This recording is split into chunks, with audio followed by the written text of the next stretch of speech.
Baik pemirsa, kita lanjutkan lagi pembahasan kita mengenai penyakit hati, iri, dengki, dan lain sebagainya.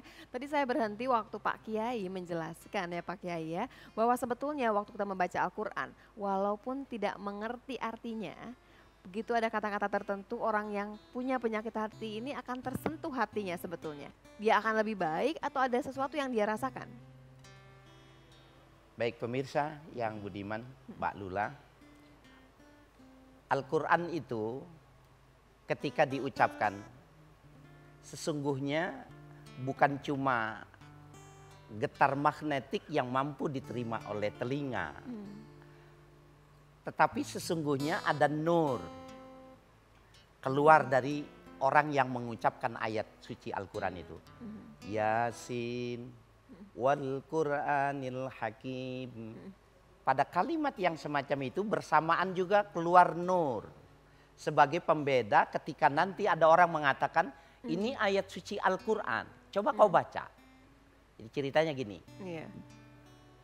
Abu Hurairah sahabat Nabi itu kedatangan seseorang yang menceritakan tentang penafsiran yang luar biasa. Terkagum-kagum. Cuma kok tidak keluar nur dari yang diucapkannya. Lalu sahabat Abu Hurairah mengatakan gini, keluar kau. Keluar kau dari sini. Iblis laknatullah alaik. Apa yang menjadi pembeda ketika dia mengucapkan ayat Al-Quran, menjelaskan sebuah penafsiran, menjelaskan tentang hadis Nabi, yang benar dengan yang dusta itu apa bedanya? Yang asli itu keluar nur gitu. Al-Quran ketika dibaca, Iya. maka dia mengeluarkan Cahaya tadi. mengeluarkan nurnya. nur, mengeluarkan aura, mengeluarkan cahaya. Ketika memang dia itu maziahnya sebagai obat, maka dia akan masuk menjadi obat. Ke dalam sisi-sisi di mana rongga itu memang bolong. Rongga itu berpenyakit. Iya. Ketika dia ada kehausan tentang mencari tentang makna tertentu dari secara teologi maupun dalam sisi-sisi kehidupan, ketika dia membacanya 30 juz, maka akan terjawab sebuah persoalan. Oh, baik. Apa sih masalah dia itu? Baca saja terus. Iya, jadi sebetulnya jelas ya Pak Kiai ya, tadi kalau walaupun cuma lagu tersebut pasti mengambil referensi yang benar. Bahwa membaca Al-Quran bisa menjadi obat dari penyakit hati ya. Iya. Dan ini bagusnya sih semua orang yang membaca Al-Quran akan terobati sendiri walaupun dia tidak merasa dia punya penyakit ya Pak Kiai. Iya. Sebetulnya juga si bacaan Al-Quran ini kalau diperdengarkan juga kepada anak-anak yang masih dalam masa pertumbuhan di mana saraf otaknya kan belum, kan saraf otak tuh pelan-pelan ya berkembangnya ya Pak Kiai ya, 0 sampai 3 tahun. Kenapa kita dianjurkan untuk membaca Al-Quran? Nah di situ larinya Pak Kiai. Karena si ayat-ayat Al-Quran walaupun anak ini belum mengerti, tentu neurotransmitternya bekerja dengan lebih baik. Terus kemudian saraf satu dengan sarafnya, sinapsnya juga terhubung dengan lebih baik. Barangkali ini juga buat ibu-ibu yang dalam keadaan hamil, barangkali ya anaknya masih kecil-kecil, ayat Al-Quran ini akan membantu kita. Walaupun tidak kita mengerti. Tapi kalau kita baca tafsirnya akan jauh lebih bagus dong Pak Kiai. Betul, Pastinya ya. Nah, kita masih bicara mengenai kalau kita kemudian punya penyakit hati Pak Kiai, apakah amal ibadah kita jadi berkurang pahalanya? Saya menarik yang ujung sebelum ini, kita jadikan pertanyaan yang kedua. Iya. Siapa yang tidak kenal pemirsa? Ada konsep tentang bagaimana seorang ibu bisa mengupayakan kecerdasan seorang anak. Iya. Baby dance. Rusia mengembangkan tentang baby dance.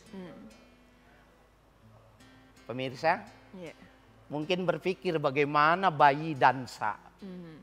Orang makan saja, jalan saja belum bisa kok baby dance. Iya.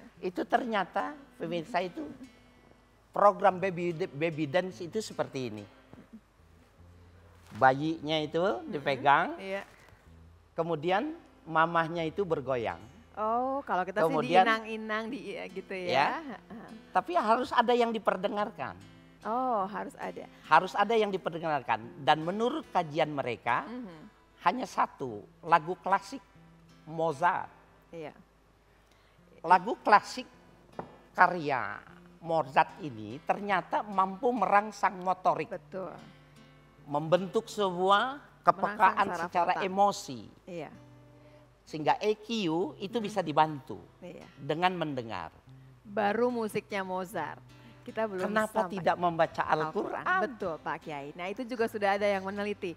Ternyata Al-Quran itu akan jauh lebih tinggi. Penyakit hati orang dewasa saja bisa diselesaikan, apalagi anak-anak yang baru tumbuh. Kemudian kita juga pernah mendengar bahwa air yang dibacakan ayat suci Al-Quran, molekulnya pun berubah Pak Kiai. Yang tadi molekulnya bentuknya tidak terlalu baik, jadi baik sekali. Barangkali sering lihat, barangkali ya Trias ya, Adel ya, orang diberi air yang sudah dibaca Al-Quran gitu ya. Ayat-ayat suci. Tapi memang benar, kalau kita lihat lebih jauh juga molekulnya memang jauh lebih bagus. Kristalnya itu akan berbeda.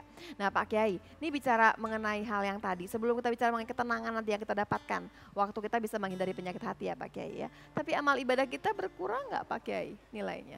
Hilang, bukan berkurang. Hilang Pak Kiai. Hilang.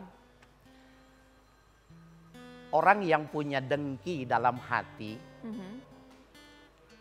kemudian dia tanpa sadar sebenarnya dia memupuk, bahkan mengembangkan sehingga menjadi besar dalam tubuh yang dia tidak ketahui.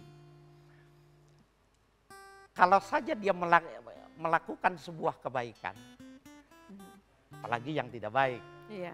Kalau saja dia melakukan sebuah kebaikan, akan menjadi hilang Waktu pahalanya. dia Lantaran apa saja yang dia lakukan, karena akan menjadi ukurannya untuk orang lain.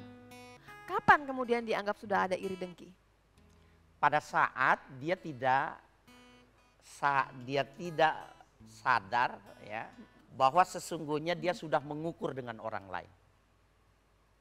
Nah ini kita perlu penjelasan lebih jauh nih Pak Ya. Kiai ya. Pemirsa saya ingin tahu lebih jauh sebetulnya kapan sih kita dianggap sudah melakukan, sudah iri, sudah dengki sama seseorang. Apakah perasaan dalam hati itu sudah diukur sebetulnya? Nanti kita akan bahas lebih jauh termasuk katanya ada beberapa macam iri dan dengki. Sesaat lagi di Butiran Ilmu.